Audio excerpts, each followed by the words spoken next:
Okay, class. So today we'll talk about short-term financing. Okay. In this chapter, we'll talk about different instruments of short-term financing. We'll talk about spontaneous financing. You already have some idea about spontaneous financing. याद है? जो sir वक्त जिस वक्त हमें ज़रूरत हो उसी वक्त हमें मिल, जैसे कि आप किसी अपने हमारा जो सेलर होता है बिग सेलर, उसके बाद हम सर हम कहते हैं कि मुझे थोड़ी सी मदद के लिए, एक हफ्ते के लिए, एक महीने के लिए मुझे दे दो, जिस स्पॉन्टेनियस फाइनेंसिंग हम उससे स्टॉक ले लेते हैं और उसको पेमेंट करते हैं एक महीने, एक हफ्ते बाद, 10 दिन बाद. So it is a spontaneous financing. एक और एग्जांपल भी आपको accrued expenses. कौन से expenses? सर जो कि बिल्स होते हैं, जो बिल्स वगैरह होते हैं, पेपर होते हैं, वो आपने पे करने होते हैं एक महीने बाद या एक हफ्ते बाद. सर उसमें जो ड्यू डेट, उसकी ड्यू डेट होती है. So you get time till due date, although it is incurred like आपने आज लगा. Yes sir. लेकिन इसका बिल आएगा एक महीने बाद. तो एक महीने का टाइम मिल गया. आज तो हम पेमेंट नहीं कर रहे लाइट वाले को. आपने काम किया किसी एम्प्लॉय ने, wages and of the month, income taxes and of the year. ठीक है, आज मैंने चीजें खरीदी बेची, आई अर्न प्रॉफिट टुडे, लेकिन इस प्रॉफिट के ऊपर टैक्स दूंगा end of the year. So spontaneous finance, negotiated financing. और here you will negotiate, which means it's a formal instrument. जिस तरह आप लोग बैंक के पास जाएंगे, जाके कोई चीज करेंगे, किसी फाइनेंशियल इंस्टीट्यूशन के पास जाएंगे, लोन लेंगे. So negotiated financing. Okay.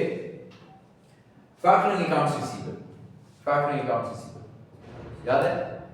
Chapter 7 में पढ़ा था फाइनेंशियल अकाउंटिंग. 7 हमने नहीं पढ़ा.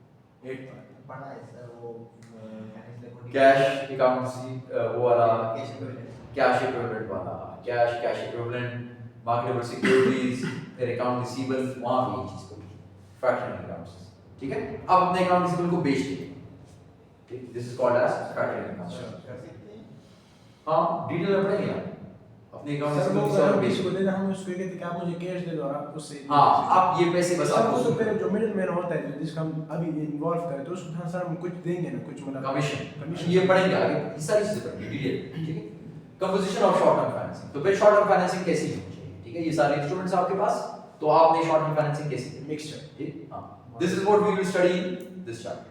स्टार्ट करें? Yes sir. Okay, let's start.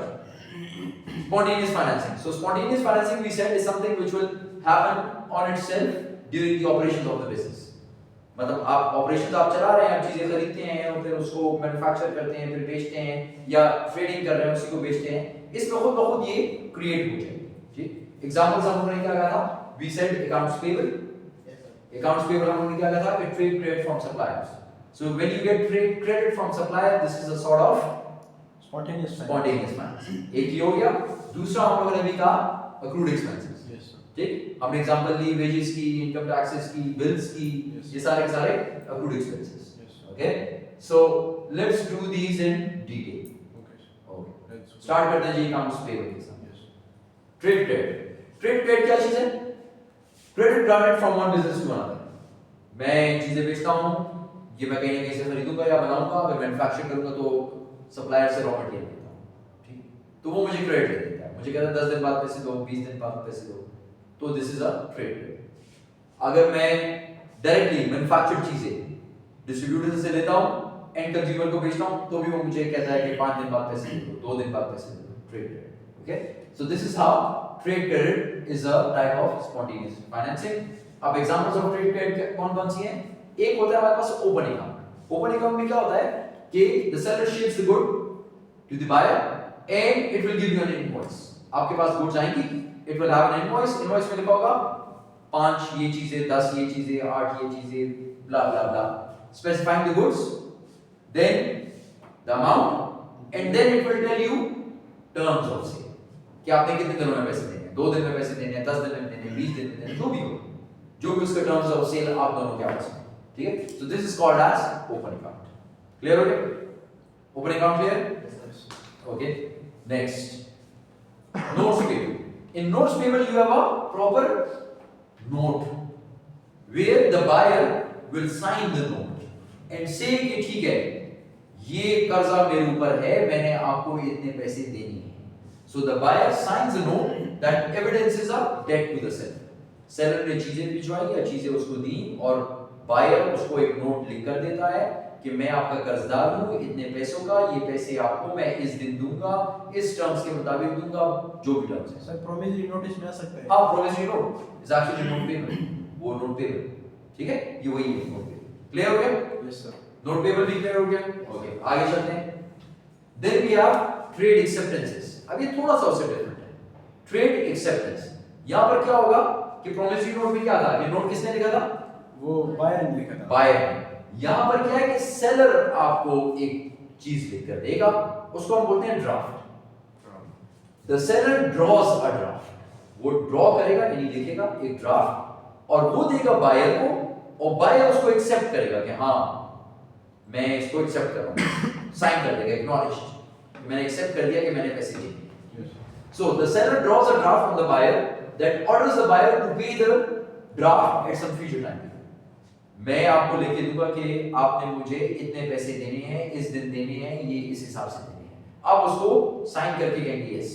Sir तो इसमें सिर्फ ये लैंग्वेज का डिफरेंस, वो उसको ऑर्डर करते हैं, वो उसको प्रॉमिस करते हैं। लेकिन देखें ये प्रॉमिस वो कर रहा है जो बायर आप कर रहे हैं कि मैं प्रॉमिस करता हूं पैसे दूंगा। यहां पर क्या है, मैं आपसे कहता हूं यार तुम मुझे पैसे दोगे, आप कहते हैं हां मैं मानता हूं, ये मैंने साइन कर दिया, मैं मानता हूं कि मैं पैसे दूंगा। ठीक है, ये फर्क क्लियर हो गया? ओके, अब ये ड्राफ्ट क्या चीज है? ड्राफ्ट इज अ साइंड और रिटन ऑर्डर। ठीक है, अब ये ऑर्डर है क्योंकि ये ऑर्डर कौन दे रहा है? ये ऑर्डर दे रहा है सेलर। तो सेलर ऑर्डर दे रहा है, ठीक, और सेलर को हम क्या बोलेंगे? Order by which the first party drawer. ये सेलर जो है ये है ड्रॉर, क्योंकि ये ड्रॉ कर रहा है ना, ये लिख रहा है। So drawer instructs a second party. Second party कौन सी होगी? बायर। बायर। बायर क्या हो गया फिर? ड्राई। ड्रॉ ही हो गया, क्योंकि ये इसको एक्सेप्ट करेगा, ये ड्रॉ ही हो गया। ये इसको कह रहा है कि तुमने पैसे देने हैं, ये उसको एक्सेप्ट करता है। और ये भी हो सकता है कि सेलर उसको ये कहे कि ये जो पैसे हैं जिसको मिलेंगे उसको हम लोग क्या बोलते हैं? पेई। पेई। पेई। ये भी हो सकता है कि वो कहे कि ये पेई कोई थर्ड पार्टी, यस सर। ठीक है, किसी और को दे दो। लेकिन ज्यादातर ये दोनों सेम होंगे, मतलब वो ये कहेगा कि मुझे पैसे दे। यस। ठीक है, और ये इसको मान लेगा, इसको साइन कर देगा। Instructs the second party drawee to pay a specified amount of money to a third party payee. The drawer and payee are often permanently same. समझ आ गया? Yes sir. ये भी क्लियर हो गया? Yes sir. Clear? Yes sir. Okay, आगे चलते हैं। Now this is once again very common. ये भी आप लोगों ने सुना होगा। Cash on delivery, yes sir. cash before delivery. ठीक है? Terms होती है ना सेल की, कि क्या टर्म्स है, किस हिसाब से आप पैसे देंगे। एक होता है वो आपसे पहले से कह देता है कि यार जो ये चीजें मिलेंगी पैसे दे दोगे, cash on delivery. Okay, so cash on delivery and cash before delivery, no trade. Trade आपको कोई नहीं दे रहा आपको, क्योंकि अगर कैश ऑन डिलीवरी है तो आपको कोई टाइम मिल रहा है ट्रेड का नहीं। अगर कैश बिफोर डिलीवरी है तो आप पेमेंट उससे पहले करेंगे डिलीवरी से, एडवांस में कर रहे हैं, तो उसमें भी आपको क्रेडिट नहीं मिल रहा, इसमें कोई क्रेडिट नहीं। ठीक, okay, so the buyer pays cash on delivery और कैश बिफोर डिलीवरी। अब इसमें क्या होता है कि कैश बिफोर डिलीवरी अगर आपने दिया तो किसका फायदा ज्यादा है बीच में? सेलर का, क्योंकि फिर बायर ये नहीं कह सकता ना, अक्सर तो कैश ऑन डिलीवरी आपके पास आएगी, ऑन डिलीवरी आप कहते नहीं लेना, जब अगर आप नहीं लेंगे तो आपको पैसे नहीं देने ना। ठीक, लेकिन कैश बिफोर डिलीवरी, अगर डिलीवरी से पहले ही सेलर ने आपको कह दिया और आपने पैसे दे दिए तो फिर you will have to accept the order, फिर तो ऑर्डर लेना पड़ेगा क्योंकि आपने पैसे दिए हैं। Okay, so this reduces the seller's risk under COD to the buyer refusing the shipment or eliminates it completely for COD. Clear? Yes sir. सही है? समझिए अगर कोई प्री पेमेंट करने के बिफोर डिलीवरी, हाँ। तो उसको अगर लेट सपोज सर वो डिलीवरी जो वो 10 दिन में आ रही, कोई बायर मंथ हाँ। से और उसमें वो बिजनेस सेल आउट हो, तो फिर ये उसको करंट एसेट में वो ले सकता है कि मतलब ये तो प्री पेमेंट है ना, हाँ, प्री पेमेंट है। तो फिर इसको हम as a current asset balance sheet में लिख सकते हाँ, अगर 10 दिनों में आपको पेमेंट आए, आपको आए, डिलीवरी आई, डिलीवरी आए या 20 दिनों में, और उस दरमियान में आपने ये थोड़ा सा टेक्निकल, उस दरमियान में अगर आपने बैलेंस शीट बनानी है, यस सर। अब गौर से सुनिएगा, ये बात आप शायद पहले पढ़ चुके हैं इन्वेंटरी के चैप्टर में फाइनेंशियल अकाउंटिंग, यस ठीक है, लेकिन फिर आपको रिवाइज कर रहा हूं। अगर उस दरमियान में आपने आपकी बैलेंस शीट की डेट आ गई और आपने बैलेंस शीट बनानी है, तो देखिए पैसे तो आपसे जा चुके हैं, यस सर। कैश तो आपसे क्या, आपका कैश कम हुआ है, यस सर। ठीक, कैश कम हुआ है, इन्वेंटरी, कैश को आपने क्रेडिट कर दिया, इन्वेंटरी को आपने डेबिट किया होगा, Yes, sir. लेकिन इन्वेंटरी अब तक आपको मिली नहीं है। मिली नहीं। अब इसके दो तरीके होते हैं कि क्या इन्वेंटरी का रिस्क एंड रिवॉर्ड आपको ट्रांसफर हो चुका है या नहीं? अगर नहीं ट्रांसफर हुआ तो टाइटल आपका नहीं है। अगर ट्रांसफर हो गया है तो टाइटल आपका है, आप रिकॉर्ड कर रहे हैं। पहुंचा नहीं है लेकिन आपका है। इसको बोलते हैं गुड्स इन ट्रांजिट। याद है? Goods in transit. इसको गुड्स इन ट्रांजिट मतलब अगर सर उसका तावान और तावान और नफा आप पर हो तो वो इन्वेंट्री, अगर रास्ते में चीज खराब हो गई तो तावान कौन भरेगा? मैं भरूंगा तो फिर इन्वेंट्री है, तो फिर आपकी है, फिर आप रिकॉर्ड करें अपने पास। और अगर उसकी वो आपसे कहे कि यार रास्ते में जो भी हो जाए तावान मेरा, मैं आपको आपके स्टोर पे पहुंचा के दूंगा, तो फिर तावान उसका है। Yes sir. तो फिर इसका मतलब ये है कि आप उसको एज एन इन्वेंटरी रिकॉर्ड नहीं कर रहे। प्रीपेमेंट, हाँ, इसको एज अ प्रीपेमेंट रिकॉर्ड करते हैं या इसको as a goods in transit record करते हैं। नॉर्मली लोग प्रीपेमेंट इसको रिकॉर्ड नहीं करते, गुड्स इन ट्रांजिट। ठीक है, थैंक यू। ओके, क्लियर हो गया? ओके, सीओडी सीबीडी दोनों क्लियर? यस ओके, अब आगे जाते हैं। Net period no cash discount. एक ही होता है कि नेट पीरियड, बस नेट आपको बता देता है 40 दिन, 30 दिन, 20 दिन, 7 दिन, लेकिन साथ आपको कोई भी कैश डिस्काउंट नहीं मिल रहा। When credit is extended, credit आपको दे रहा है लेकिन डिस्काउंट नहीं दे रहा। The seller specifies the period of time allowed for payment. आपको टाइम बताता है कितने दिन, 7 दिन, 10 दिन, 20 दिन, 30 दिन, कितना? नेट 30 इसको इस तरह लिखते हैं, नेट 30। नेट 30 इसका मतलब क्या है? Implies full payment in 30 days। इसका मतलब ये है कि 30 दिनों में नेट सारे पैसे देंगे, ठीक है? From the invoice date, जो डेट इनवॉइस की है, जिस दिन वो बिल बना, बिल कटा, उस दिन से 30 दिनों में आपको ये सारे पैसे देने हैं, कोई डिस्काउंट नहीं है क्योंकि सिर्फ नेट 30 लिखा होगा। Yes clear? यस। अब इसके साथ एक और चीज होती है जिसमें डिस्काउंट होता है। 210 हाँ, 210 and 30, ठीक है? Net period cash discount. इसमें किस तरह लिखा होता है? When credit is extended, the seller specifies the period of time allowed for payment and offers a cash discount if paid in early part of the period. So they want you to pay early. They want you to pay early. And in order to make you pay early, आपको लालच क्या देते हैं? Discount. Discount, ठीक है? तो आपसे कहता है कि यार ठीक है 30 दिनों में पैसे दे दो सारे, लेकिन अगर 10 दिनों में दे दिया तो फिर 2% डिस्काउंट, 2% डिस्काउंट। तो आप भी कहते हैं यार 2% डिस्काउंट है, चलो 10 दिनों में पैसे, ठीक है? तो ये चीज है 210 and 30। और अगर 10 दिन गुजर गए तो फिर आराम से 30 दिनों में दे देंगे लेकिन full payment. Okay, 210 and net 30 implies full payment within 30 days from the invoice date, less than 2% discount if paid within 10 days. Clear हो गया? 210 and 30 भी clear? Yes. Okay, आगे चलते हैं। Seasonal trading। अगर आपको याद हो ये बात हम लोगों ने इसे पिछले चैप्टर में पढ़ी थी। Seasonal trading। Yes sir. Seasonal, हाँ। वो सीजनल क्या? इन्वेंटरी, सीजनल करंट एसेट्स, हाँ, जो तो टेंपरेरी करंट एसेट्स होते हैं। आपने क्या कहा था? वो सर ऐसा कहते हैं कि अगर सर्दियों का मौसम आए तो हम जैकेट्स की इन्वेंटरी इंक्रीज कर देते हैं और हाँ। गर्मी में फिर उसका इन्वेंटरी उसके सर ठीक है, वो तो ठीक है, लेकिन हमने कहा क्या था कि जब सीजन स्टार्ट होता है जी सर। तो आप इन्वेंटरी इंक्रीज कर देते हैं, चीजें खरीदते हैं, यस। और पैसे कब देते हैं? जब सीजन एंड पे होता है। हाँ, जब एंड पे आता है तो उस वक्त तक आप सारी कलेक्शन कर चुके होते हैं, आप उसको पेमेंट। इसका मतलब आपको क्रेडिट कितने टाइम का मिल गया? उस सीजन पूरी सीजन का। इसको बोलते हैं seasonal trading. Okay, credit terms that encourage the buyer of seasonal products to take delivery before the peak sales period। Peak आने से यानी सर्दी आने से पहले, ठीक है? आप लोग डिलीवरी ले लेंगे गुड्स की, लेकिन पेमेंट कब करेंगे? जब पीक खत्म हो जाए। एंड टू डेफर पेमेंट, यानी आप डिले कर देते हैं payment until after the peak sales। जब वो टाइम गुजर जाता है, आप स्टॉक, हमने कहा था कि आप बेच चुके होते हैं, कलेक्शन कर चुके होते हैं, अकाउंट रिसीवेबल होते हैं, फिर कैश में कन्वर्ट होते हैं, आप उठा के उसके पैसे उसको दे देते हैं, और जो आपके पास प्रॉफिट आ जाता है उसको आप लॉन्ग टर्म फाइनेंसिंग वाले के इंटरेस्ट की तरफ ले जाते हैं। याद है? Yes, sir। पिछले चैप्टर सीजन ट्रेडिंग भी क्लियर? Yes sir. जाए आगे? Yes sir. Okay, what happens to accounts payable if a firm purchases 1000 per day at net 30? 1000 per day, sir क्या मतलब इसका? Accounts payable पे क्या फर्क पड़ेगा अगर आप if a firm purchases 1000 per day, तो हर दिन 1000 रुपए आप लेते हैं, 1000 रुपए की चीज 1000 रुपए, तो आपके end of the month you will have an accounts payable of 30,000। 30,000। इसका मतलब आपको फाइनेंसिंग कितनी मिल गई? 32। 30,000 की फाइनेंसिंग मिल गई ना, ठीक है? आपने लोन भी लिया, कुछ भी नहीं किया, 30,000 की फाइनेंसिंग आपको मिल गई, ठीक? सो 1000 into 30 days equals 30,000 account balance. ये आपका अकाउंट बैलेंस आ गया, अकाउंट्स पेबल का, ठीक? इसका मतलब ये है कि 30,000 रुपए की आपको फाइनेंसिंग मिल गई, आपके अकाउंट पेबल जो है वो 30,000 हो गया। अगर इसी को मैं ज्यादा कर लूं 1500 पर डे, तो फिर क्या होगा? सर 45,000 45,000। तो इसका मतलब ये है कि आपकी फाइनेंसिंग ज्यादा हो गई ना, 30 से 45 हो गई। लेकिन किस तरह होगी? क्या आपने कोई कर्जा लिया? क्या किसी बैंक के पास गए? आपने कोई बॉन्ड इशू किया? आपने कोई स्टॉक इशू किया? नहीं। आपने क्या किया? आपने 15,000 इंक्रीज कर दी फाइनेंसिंग। किस चीज से? ऑपरेशंस। अपने ऑपरेशन की ऑपरेशन है ना, कि मैं चीजें लेता हूं और बेचता हूं अपने सप्लायर्स, ठीक है, विदाउट सर ये हम सारा का सारा स्पॉन्टेनियस में भी चल रहे हैं ना सर। स्पॉन्टेनियस है। फिर सब कुछ स्पॉन्टेनियस चल रहा है। सर ये तो इसका मतलब है कि हमने प्रॉफिट वगैरह कमाया तो उसकी बिना पर हमने ये बैलेंस भी ज्यादा कर दिया। हमने अपने मतलब प्रॉफिट कमाया या नहीं कमाया वो एक अलग स्टोरी है, लेकिन यही है कि आप अपने ऑपरेशंस को ज्यादा कर दें, आपके अकाउंट्स पेबल ज्यादा हो जाएंगे, Scaling होगा। आपकी फाइनेंसिंग हाथ ज्यादा होगी, आपका स्केल ज्यादा होगा।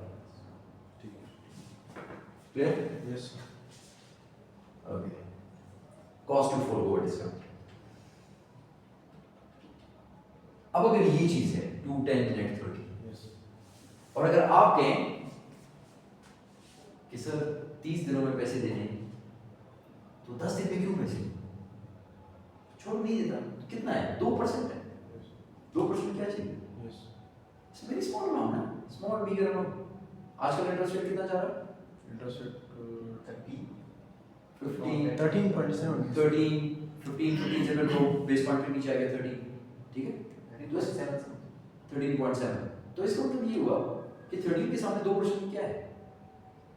कुछ भी नहीं। तो आप कहते हैं यार सर तो कुछ भी नहीं है, छोड़िए 10 दिन में क्या पेमेंट देंगे, 30 दिन बाद 11% मैं अभी भी कमा सकता हूँ। ठीक है। लेकिन आप जरा सोचिए, अगर आप ये 2% छोड़ दें, पैसे ना दें, तो ये कितना बड़ा है? अब इसको देखते हैं कि अगर ये 2% डिस्काउंट आप ना लें, आप छोड़ दें, आप कहें कि बस यार डिस्काउंट नहीं लेता, तो ये असल में ये कितनी बड़ी कॉस्ट है? अपॉर्चुनिटी का साथ हम देख रहे हैं।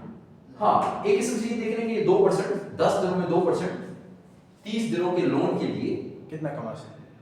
ये असल में कितना है? यस ठीक है, okay, let's find out cost to forgo discount. Okay, approximate annual interest cost. ये अगर इसी को मैं एनुअल में चेंज करूं तो ये कितना बनेगा? इसी को मैं एनुअल में चेंज करूं तो ये कितना बनेगा? ये देखिए, ये 2% है 10 दिनों में, अगर 30 दिनों का पूरा आपका टर्म्स ऑफ ट्रेड है, 30 दिनों का फुल पीरियड है आपका, और इसमें अगर 10 दिनों में दे दिया तो 2% डिस्काउंट मिलेगा। ये अगर एनुअल में कन्वर्ट करूं तो कितना बनेगा? परसेंटेज डिस्काउंट कितना है? परसेंटेज डिस्काउंट आपको कितना मिलेगा? 2%। 2 100 माइनस परसेंटेज डिस्काउंट 98 100% माइनस 2%, इसके साथ 9%, ठीक। Multiply by 365 days, number of days in year. अगर आप 360 लेते हैं even then it is fine, ठीक। फाइनेंशियल ईयर हम लोगों ने कहा कि अकाउंटिंग में हम लोग सॉरी फाइनेंस में हम लोग 360 डेज लेते हैं ताकि यूनिफॉर्म रहे। Payment date minus discount period. Payment date कितनी थी आपकी? पेमेंट डेट कितनी थी? कितने दिनों में पेमेंट करनी है? 30 दिन 30 दिनों। Payment date minus discount period कितना है? 10 साल। यस जरा कैलकुलेशन है।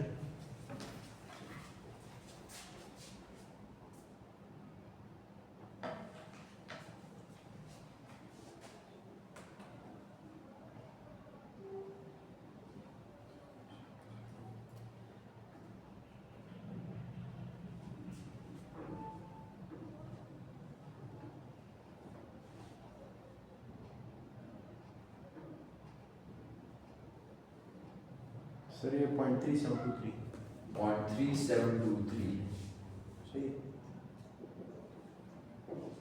परसेंटेज वाले इसको कन्वर्ट करूं कितना बनेगा? 37.93 2% 10 दिनों में, अगर 30 दिन का पीरियड हो, और अगर इसको मैं कन्वर्ट कर दूं 1 साल में, तो ये कितना बन गया? 37.23 तो अगर आप ये डिस्काउंट छोड़ देंगे सर, 2% है ना, इतना छोटा सा अमाउंट है, तो ये असल में पूरे साल के हिसाब से आपने 37.23% छोड़ दिया। अब आप अंदाजा लगा रहे कि ये डिस्काउंट कितना अच्छा है, कितना जरूरी था। और सर अगर हम ये डिस्काउंट का अमाउंट उठाएं, मतलब जो हमें 30 दिन का छूट दी गई है। और अगर हम ये अमाउंट उठाएं ये हम 10 दिन में रिटर्न ना करें, हम इसको कहीं पे इन्वेस्ट करें, वहाँ पे वो हमें रिटर्न दे, उस रिटर्न अगर इस रिटर्न से ज्यादा ले तो फिर तो वो वाला ठीक है। फिर तो वो वाला ठीक है, लेकिन खुद ही सोचें कि अगर आजकल इकोनॉमी में 13.5%, 7% चले 14 कर दें आपको मिल जाता है रेट जी, still it's far more better. ठीक है, तो अच्छा है वो डिस्काउंट छोड़ लगता तो छोड़ा है 2%, लेकिन असल में एनुअल के हिसाब से 37.23% है। और अब जरा इसको देखें, अगर 210 नेट 30 210 नेट 30 हमने कहा 210 नेट 30, और अगर मैं 210 को यही रेट इसको चेंज नहीं करता और इस नेट की फिगर को चेंज करता, नेट 30 की बजाय कर दूं नेट 20, तो इसका मतलब ये एनुअल में कितना बन जाएगा 74.5। और अगर इसी को 20 की बजाय ले जाऊं नेट 11 पे 744.9% बन जाएगा, 700 गुना ज्यादा हो जाएगा। तो खुद ही आप अंदाजा लगा लें कि ये देखने में तो छोटा है डिस्काउंट 210 नेट 30, सर वैसे जब हम इसके टाइम पीरियड बढ़ाते हैं तो इसका ये रिटर्न क्यों कम हो जाता है? क्योंकि वहां पे टाइम ज्यादा हो जाता है ना। किस तरह 10 दिन कितने दिनों में से 30 में से, फिर 10 दिन 60 में से, फिर 10 दिन 90 में से, तो टाइम पीरियड ज्यादा होता है। लेकिन अगर 10 दिन 11 में से है मतलब वो सर उसका हिस्सा कितना बड़ा है, परसेंटेज परसेंटेज कितना बड़ा है। Got the idea class? तो इस वजह से डिस्काउंट्स नहीं छूटना, ठीक। लेकिन फिर कुछ लोग ये काम करते हैं, स्ट्रेचिंग अकाउंट्स पेबल को स्ट्रेच करते, मतलब पेमेंट को डिले कर। Postponing payments beyond the end of the net period is known as stretching accounts payable or leaning on the trade. Stretching accounts payable भी इसको बोलते हैं, leaning on the trade भी बोलते हैं। अब leaning on the trade या stretching accounts payable, अगर दोबारा अफनान की बात करते हैं कि अगर ये पैसे आप कहीं और इन्वेस्ट करते हैं और वो आपको अच्छा रिटर्न दे रहा है इससे, तो फिर तो आप कहेंगे कि सर वहां पे अच्छा रिटर्न है, छोड़े बस इन्वेस्ट, फिर तो ठीक है। नहीं तो अदरवाइज ये काफी ज्यादा है। और फिर इसकी कॉस्ट क्या हो सकती है? देखिए एक कॉस्ट तो हमने ये पढ़ी कि अगर आप टाइम पे पैसे नहीं देते इस टाइम, तो आपसे ये चला गया, ये आपसे चला गया, ठीक है। एक तो ये नुकसान इसका एक नुकसान है possible cost of stretching accounts payable, cost of the cash discount if any foregone. एक तो ये हो गया। दूसरा ये हो गया कि अक्सर लोग आपको क्या करते हैं, आपके ऊपर लेट पेमेंट की पेनल्टी लगा देते हैं। आपने पेमेंट लेट की, पेनल्टी, या एक और काम करते हैं, आपको इंटरेस्ट चार्ज करते हैं हर दिन के हिसाब से 1%, 2%, व्हाटएवर, तो आपकी कॉस्ट और भी ज्यादा होती है, ठीक है। यहाँ पे तो सर फिर इसकी वैल्यू भी बढ़ती जाएगी, नहीं 37 से 40 से above जाती जाएगी। अच्छा, और फिर सबसे बड़ा नुकसान डिटेरियोरेशन इन क्रेडिट रेटिंग। आपकी क्रेडिट रेटिंग खराब हो जाती है, जिसका मतलब ये है कि अगली बार आप क्रेडिट लेने जाएंगे तो आपको क्रेडिट नहीं मिलेगा। एक चीज रेपुटेशन खराब हो गई। दूसरी चीज अगर मिलेगा भी तो उसका इंटरेस्ट रेट हाई होगा, तो आपके लिए नुकसान, ठीक है। तो इस वजह से स्ट्रेचिंग अकाउंट्स पेबल के नुकसान फिर जाएंगे, बिल्कुल sir. Okay, advantages of trade credit का एडवांटेज क्या है, ट्रेड क्रेडिट क्यों अच्छा है? Compare cost of forgoing a possible cash discount against the advantages of trade credit. देखें ये दो चीजों का आप लोगों ने देखा, इन दो चीजों का प्रोज एंड कॉन्स, ठीक। अगर मैं डिस्काउंट छोड़ दूं तो उसका मुझे कितना नुकसान, ये नुकसान, फिर हम लोगों ने कहा कि पेनल्टी का, फिर हम लोगों ने कहा कि इंटरेस्ट चार्ज होगा, फिर हम लोगों ने कहा कि रेपुटेशन खराब होती है, आपका क्रेडिट रेटिंग खराब होती है। So compare cost of forgoing a possible cash discount against the advantages of trade credit. लेकिन ट्रेड क्रेडिट का एडवांटेज भी है ना, पेमेंट लेट हो जाती है, हम इसको कहीं और इन्वेस्ट कर सकते हैं। तो आपने दोनों चीजें देख ली, ठीक है, कि दोनों चीजों में क्या चीज अच्छी है। लेकिन वैसे अगर देखा जाए तो ट्रेड क्रेडिट बुरा नहीं है। ट्रेड क्रेडिट देखिए बड़े आराम से आपको मिल जाता है, कन्वीनियंटली। आप किसी भी सप्लायर के पास जाए, आपसे कहें यार पेमेंट थोड़ी लेट हो जाएगी, 5 दिन बाद करूंगा, 7 दिन बाद, तो बड़े आराम से, कन्वीनियंस। और दूसरी बात ये कि अवेलेबिलिटी, ऑलमोस्ट सब सप्लायर्स जो है वो आपको ट्रेड क्रेडिट अलाउ करते हैं, अनलेस मार्केट में सिचुएशन बहुत इंटेंस बहुत खराब है, शॉर्टेज ऑफ रॉ मटेरियल है, Yes. तो फिर वहां पे ट्रेड क्रेडिट आपको मिलना Yes, sir. पॉसिबल नहीं है। लोग कहेंगे है ही नहीं, सप्लाई ही नहीं, आप कह रहे हैं 10 दिन बाद पैसे दूंगा, अभी कैश में पैसे दो या एडवांस में पैसे दो, ठीक है। So convenience and availability of credit, flexibility, sometimes suppliers will be able to give extended credit to you even for a further time period without giving you penalty, without charging any extra interest rate। होता है ना आपके साथ time period अच्छा, आपके साथ relation अच्छा हो आपके सप्लायर का, Yes, sir. और आपको जरूरत हो, आपके पास पैसे शॉर्ट हो, कैश सर्कल नहीं है, Remain your customer. हाँ लॉयल कस्टमर है, पुराने कस्टमर आप कहते हैं यार आज पेमेंट नहीं है, 2 दिन बाद करूंगा, 5 दिन बाद, तो flexibility. Yes. So greater flexibility as a means of financing, ठीक है, it's a flexible means of financing. Okay, लेकिन अब जरा ये सोचिए कि ये जो आपको ट्रेड क्रेडिट मिलता है, इसका नुकसान किसको हो रहा है, या इसकी कॉस्ट कौन बेयर कर रहा है? Supplier. ये सर ये तो टाइम वैल्यू ऑफ मनी को भी वो देखिए हाँ ना, तो कौन इसको बेयर कर रहा है? तो सर अगर सप्लायर उसको क्रेडिट दे रहे तो फिर तो सर सप्लायर बेयर कर रहा है, क्योंकि सप्लायर को अगर आज पैसे नहीं मिल रहे 2 दिन 3 दिन बाद मिल रहे, डेफिनेटली सर बहुत कम अमाउंट से, वो कम परसेंटेज से गिरी होगी पैसा, लेकिन गिरी तो जरूर होगी ना, कम बस सर जो क्रेडिटर होता है। जी सर। Inflation, supplier भी cost. सप्लायर, जी सर, समझिए, देखिए आपको मैं कहता हूँ ये चीजें ले लें, 1 हफ्ते बाद पैसे दे दें, ठीक है, इसकी कॉस्ट आप कौन बेयर कर रहा है? 1 हफ्ते बाद मुझे पैसे मिलेगा, 1 हफ्ते बाद आपने मुझसे चीजें ले ली, आप वो चीजें बेचें, जो भी करें, बनाएं, उसको मैन्युफैक्चर करें, फर्दर कुछ करते हैं, लेकिन मुझे 1 हफ्ते बाद पैसे मिलेगा, तो इसका नुकसान एक किस्म का किसको है? सेलर को, क्योंकि सेलर को या सप्लायर को पेमेंट लेट मिलती है, ठीक, ओके। अच्छा, अब देखते हैं कि who bears the cost. Actually ये कॉस्ट कौन बेयर कर रहा है? सप्लायर बेयर करता है किस कंडीशन में? Supplier bears it when trade costs cannot be passed on to buyers because of price competition। अगर मैं आपको एक्सटेंड नहीं करता ट्रेड क्रेडिट, मैं कहता हूं नहीं अभी पैसे दो, बस नहीं देता, ट्रेड क्रेडिट नहीं देता, 5 दिन बाद, 10 दिन बाद, 20 दिन बाद पैसे नहीं मानता, अभी पैसे, तो आप लोग क्या करेंगे? मार्केट में कंपटीशन बहुत है, आप दूसरे सप्लायर से ले लेंगे, तीसरे से ले लेंगे, चौथे से ले लेंगे। तो अगर ऐसी सिचुएशन है मार्केट में, ऐसी सिचुएशन में कंपटीशन बहुत है सप्लायर्स के दरमियान, तो फिर तो आप किसी से भी ले लेंगे, तो मैं अपनी सेल लूज नहीं करूंगा, मैं आपसे कहूंगा नहीं यार खैर 1 हफ्ते बाद पैसे दे दो, ले लो, ठीक है, 1 हफ्ते बाद पैसे। तो इस केस में कौन बेयर कर रहा है? सप्लायर बेयर कर रहा है। अब जरा एक और सिचुएशन, बायर्स कब बेयर कर, आप मेरे पास आए और आप मुझे कहें 1 हफ्ते बाद पैसे दूंगा, मैं कहता हूं ठीक है,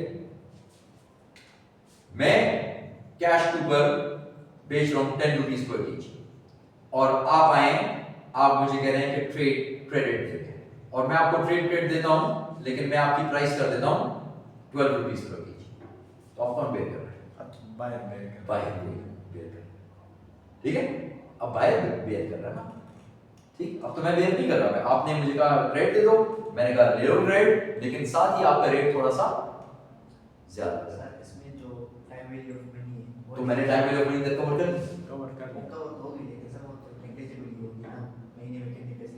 लेकिन जो भी है, तो मैंने भी तो रेट नेग्लिजिबली ज्यादा किया, नहीं तो क्या टेंशन पड़ी कर सर अगर आप उसका लेकिन rate जितना निकालें- जितना वो था, जितना वो रिस्क था, वो मैंने कवर कर दिया, ठीक है। तो इस केस में अब आपको शायद ना लगे, लेकिन असल में ये जो क्रेडिट आपको मिला है, इसकी पैसे आप ही दे रहे हैं, मैं नहीं दे रहा। सर ये एज एन इंटरेस्ट को कंसीडर नहीं होगा, मतलब ना, it's not interest, it's not interest. क्या ये इंटरेस्ट है? नहीं, ये तो रेट, आपको ये रेट मिला है, कैश का रेट अलग है, एडवांस पेमेंट करते हैं, रेट अलग है। सर अगर वो कहे कि मतलब मुझे चीज़ 10 दिन बाद आ रही है, और फिर आप कहें कि मैं तुम्हें 8 रुपये का देता हूँ, तो फिर सर फिर दोबारा अपना वही। सर जिसका भी आपने कहा कि मैं एज अ बायर आपको पेमेंट 10 दिन बाद करूँ, और आप मुझे कहें कि फिर मैं आपको 12 रुपीज़ पर केजी दूंगा, हाँ, सर अगर मैं आपको कहूँ कि मैं आपको 10 दिन पहले प्री पेमेंट करता हूँ, और फिर आप मुझे अगर डिस्काउंट दे दें 8 रुपीज़ पर केजी, फिर थोड़ा सा depending on my profits, yes sir, depending on my profits, if I have enough profits, तो शायद मैं आपको 8 पर भी दे दूं। 9 पर दे दे सर, लेकिन मतलब लेकिन वो बात वही है ना, time value of money, time value of money है ना, आप वो पैसे 1 दिन पहले मुझे दे रहे हैं, तो आपसे 1 दिन पहले वो पैसे चले गए, तो अब आप कहेंगे कि यार एक दिन पहले मुझसे चले गए तो चाहिए कि ये कम। मुझे पैसे मिल गए एक दिन पहले, तो जब मुझे पैसे एक दिन पहले मिल गए तो मैं कहता हूं अगर पैसे कम भी हैं तो आज के दिन पैसे ज्यादा अच्छा है कि ये पैसे मुझे एक दिन बाद दे थोड़े से ज्यादा हो जाए, 2 दिन बाद दे तो अच्छा ही है कि आज पैसे ले लो थोड़े से कम ले। सही, justified through time value form, बिल्कुल सही। क्लियर, बायर्स भी clear?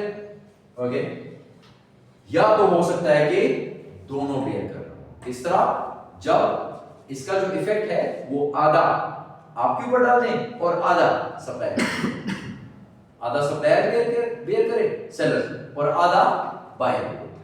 When cost can partially be passed on to buyers by sellers, ठीक है, आधा आधा करते हैं, मतलब मैं 11 रुपए पे कर, यस ठीक है, तो थोड़ा मैं नुकसान कर रहा हूँ, थोड़ा आप कर, सही है, क्लियर, जाएंगे, ओके। अक्रूड एक्सपेंसेस, याद आया अक्रूड एक्सपेंसेस?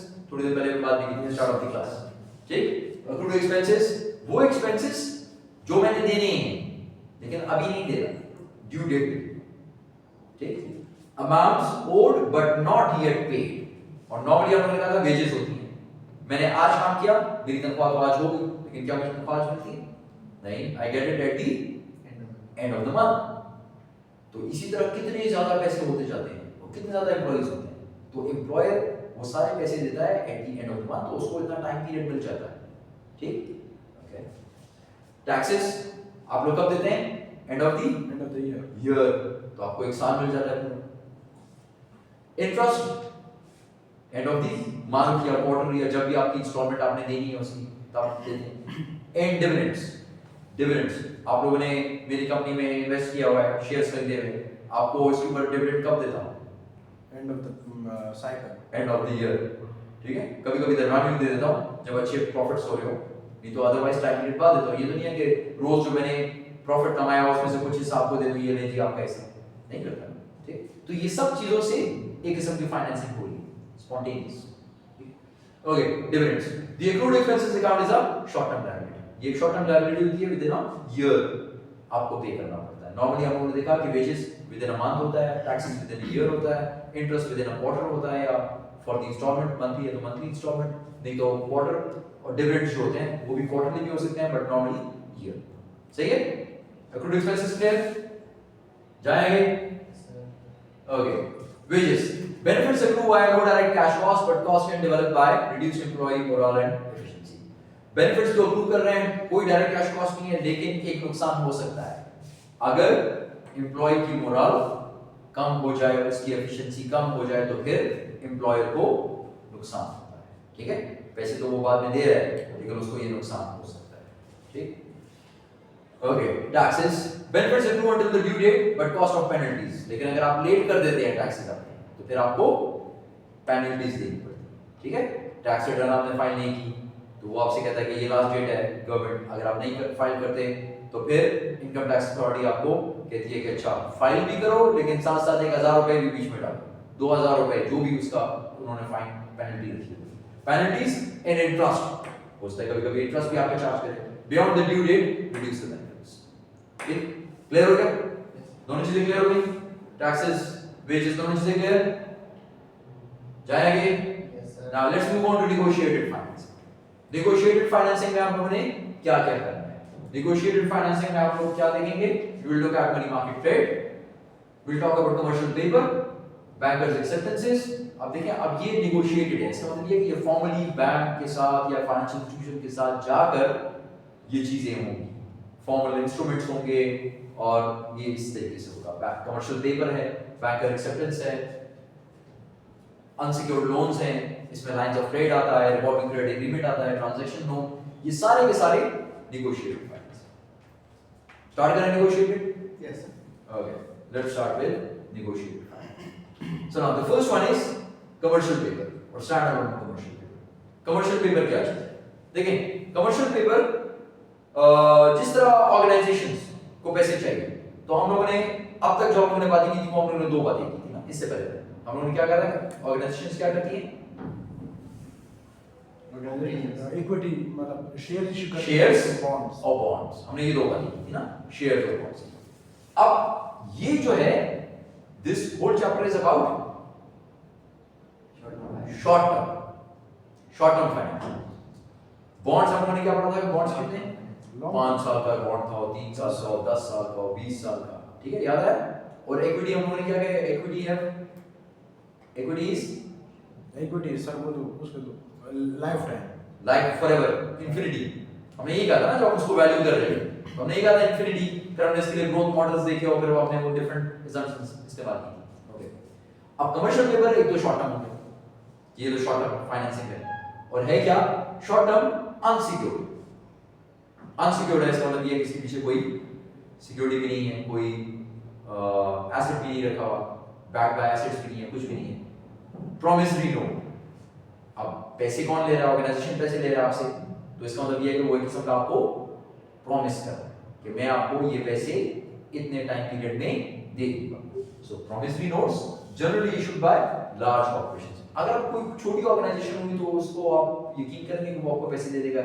आपको एक कागज का टुकड़ा दे देगा, आपसे कहे अच्छा मुझे 1000 रुपए दे दो, ये 1000 रुपए दे दूंगा कुछ दिनों बाद, नहीं करेगा ना। सो नॉर्मली रेप्यूटेबल ऑर्गेनाइजेशंस वो दैट, जो बड़ी ऑर्गेनाइजेशंस होगी, जो की रिव्यूड अच्छी होगी, जिनकी परफॉर्मेंस अच्छी होगी, वो ये काम करेंगे। सो these are promissory notes issued by generally issued by large corporations.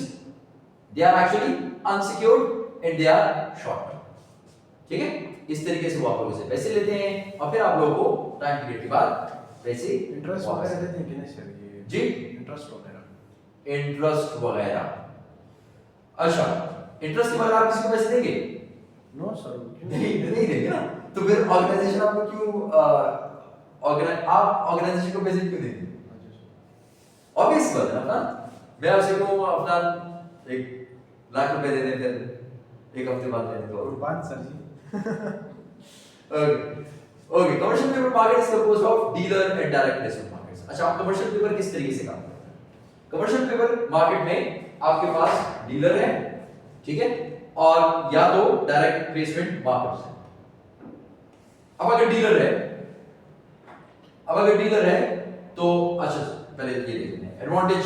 इसका एडवांटेज क्या है? ऑर्गेनाइजेशन को एडवांटेज क्या है? देखिए, ऑर्गेनाइजेशन ये क्यों कर रहा है? वो किसी बैंक से जाके क्यों नहीं पैसे देता? आपको उसने 1 महीने का कहा कि 1 महीने बाद मैं आपको पैसे दे दूंगा, ये ले ले और मुझे पैसे दे दे, तो वो बैंक से भी नहीं देता पैसे। बैंक का इंटरेस्ट रेट ज्यादा है, आपको वो इंटरेस्ट रेट दे रहा होगा कम, प्लस रेपुटेशन उसकी है, तो आपको पता है कि डिफॉल्ट रिस्क कम है, ठीक है। So it is cheaper than a short term business loan from commercial. That's why large organisations would generally go for commercial papers. Dealers, अब डीलर्स क्या करेंगे? Dealers would require a line of credit. Dealers would require a line of credit to ensure that the commercial paper is paid off. Dealers की बात पे कौन यकीन करेगा? Dealers अगर हैं दरमियान में तो उनकी बात पे कौन यकीन करेगा? क्या आप उसकी बात पे यकीन करेंगे? दरमियान में कोई एक और बंदा आ जाए, मैं आ जाऊं, मैं आपसे कहूं यार ये पीएसओ जो है, पीएसओ की तरफ से ये है और आप 1000 रुपए दे देंगे, तो फिर पीएसओ आपको 1 हफ्ते बाद पैसे दे देगा। Depends on my reputation. लेकिन आपको एक किस्म की सिक्योरिटी तो कुछ चाहिए होगी ना सर, शायद आप उसकी गारंटी ले लें, शायद गारंटी ले लें, शायद कुछ करें। So dealers would require line of credit. ये एक और इंस्ट्रूमेंट है फर्दर। डीलर्स को ये चाहिए होगा to ensure that the commercial paper is paid off, ताकि ये कमर्शियल पेपर के पैसे जो है वो वापस हो जाए। अब लाइन ऑफ क्रेडिट ये नहीं है कि मेरे पास पैसे पड़े हैं डीलर के पास, ठीक है, ये है कि अगर जरूरत पड़ी मुझे तो मैं बैंक से पैसे ले सकता हूं और बैंक ने मुझे लिख के दे दिया। बैंक मुझे लिख के दे देता है कि जब भी आपको पैसे की जरूरत हुई आप ये पैसे मैं आपको दे दूं, ठीक। This is called as line of credit. अब अगर आपको पता है एज अ जनरल पब्लिक कि मेरे पास लाइन ऑफ क्रेडिट है, तो आप कहेंगे सही है यार, अगर कल को कोई मसला हो गया तो ये बैंक से पैसे देकर कमर्शियल पेपर के पैसे दे दूंगा। So dealers would require a line of credit to ensure that उसमें फिर बैंक भी पैसे कुछ काटेगा ना जी, उसमें फिर बैंक भी कुछ पैसे काटेगा। सारी सी बात है, बैंक भी कुछ पैसे काटेगा। देखिए ये सारी बातें याद रखिए ना कि सबका बीच में कमीशन या सर्विस फी या सर्विस चार्ज सर वो जो बैंक अकाउंट होगा वो डीलर का होगा या उस कंपनी का होगा? ना, डीलर को, डीलर्स वुड रिक्वायर। सर समझ लो कि डीलर खुद गारंटी दे रहा है, एक किस्म से समझ में आता है, ठीक है। कि डीलर जो है वो बीच में एज अ श्योरिटी है। क्लियर? ये भी क्लियर हो गया? Letter of credit, letter of credit सुना है? एलसी किस तरह काम करती है? सर ये पता नहीं पोर्ट्स पे काम करती है, उसके बगैर पाकिस्तान के अंदर सामान नहीं आ सकता। उसके बगैर पाकिस्तान के अंदर सामान नहीं आ सकता। बाकी- हाँ जरूरी है, ये इंपोर्ट एक्सपोर्ट में यूज होता है इंस्ट्रूमेंट, लेकिन उसके अलावा भी इस्तेमाल हो सकता है। लेटर ऑफ क्रेडिट सिंपल ये है कि लेटर किस कहते हैं? लेटर खत, लेटर खत, और क्रेडिट क्या है? कर्जा। कर्जा। तो मतलब एक लेटर के थ्रू आपको कर्जा, ठीक है, एक लेटर के थ्रू आपको कर्जा मिल रहा है। और कर्जा नॉर्मली कौन ले रहा होगा? कर्जा कौन ले रहा होगा? कर्जा बायर ले लो। बायर ले रहा होगा ना। बायर ने चीजें मंगवानी है ना, बायर चीजें खरीदता है सेलर से, तो सेलर तो कर्जा नहीं लेगा ना, सेलर तो चीजें अपनी बेचेगा। तो बायर क्या करेगा? कर्जा लेगा, लेकिन बायर किसी बैंक के थ्रू लेगा। बैंक के थ्रू, ठीक है, या कोई भी बैंक उसको लेटर ऑफ क्रेडिट, बैंक उसको लेटर ऑफ क्रेडिट देगा। ठीक, देखिए ये बायर है, ये सेलर है। सेलर तो अपनी चीजें बेच रहा है, लेकिन सेलर को भी एक श्योरिटी चाहिए होती है। ठीक, दरमियान में आ गया एक बैंक, ये बैंक जो है एक इशू कर देता है लेटर ऑफ क्रेडिट। ये मसला हल हो गया साहब। सर ये उस टाइम पे ऑन द स्पॉट उसको बैंक पेमेंट कर देते सेलर को, फिर बाद में बायर सेलर को। हाँ, बाद और फिर बैंक उसको चीजें भी नहीं देगा बायर को, जब तक ये क्लियर ना हो जाए। जब ये क्लियर होगा, जब बायर पैसे दे देगा बैंक को, अच्छा, बैंक कहेगा ये लो डॉक्यूमेंट्स, जाके अपनी सामान उठा लो पोर्ट से। इंपोर्ट एक्सपोर्ट में इस तरीके से काम करेगा, ठीक है, इंपोर्ट्स में। क्लियर है? करें स्टार्ट इसको? यस 5 मिनट है सर जी।